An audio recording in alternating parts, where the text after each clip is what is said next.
আল্লাহ রাসূল সাল্লাল্লাহু আলাইহি ওয়াসাল্লামের অন্যতম গুরুত্বপূর্ণ কতগুলো দিক নির্দেশনার মধ্যে একটি দিক নির্দেশনা হচ্ছে আমরা যেই মাসে যেই সময়ের মধ্যে আছি এটা অত্যন্ত গুরুত্বপূর্ণ একটি সময়। আপনারা নিশ্চয়ই জানেন হিজরি নববর্ষ শুরু হয়ে গিয়েছে, নতুন বছর শুরু হয়ে গিয়েছে। হিজরি বছরের প্রথম মাস হিসেবে ওমর ইবনে খাত্তাব রাদিয়াল্লাহু তাআলা আনহু মুহররম মাসটাকে নির্ধারণ করেছেন, মুহররম মাসকে নির্ধারণ করে দিয়েছেন। হিজরি বর্ষ যখন চিহ্নিত করা হয়, নির্ধারিত করা হয়, তখন ওমর রাদিয়াল্লাহু তাআলা মুহররম থেকেই এই মাসে শুরু করেন। মুহররম হচ্ছে প্রথম মাস, আর মুহররম হচ্ছে 12টি মাসের মধ্যে 4টি মাস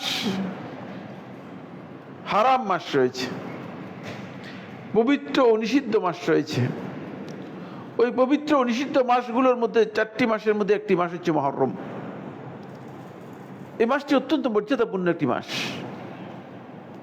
রাসূলুল্লাহ সাল্লাল্লাহু আলাইহি ওয়াসাল্লাম সহিহ হাদিসের মধ্যে বলেছেন যে আফদালু সিয়ামে বাদা সিয়ামে রমাদান সিয়ামু শাহরিল্লাহিল মুহররম। রমাদান মাসের ফরজ সিয়ামের পরে আল্লাহ তাআলার কাছে সবচেয়ে শ্রেষ্ঠ সিয়াম, সবচেয়ে শ্রেষ্ঠ রোজা হচ্ছে মুহররম মাসে নফল সিয়াম পালন করা।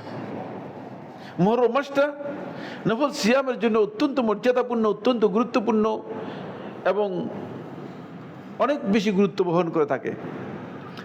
এই জন্য সুন্নাহ হচ্ছে এই মাসে অধিক পরিমাণে আল্লাহর বান্দাগণ সিয়াম পালন করবে।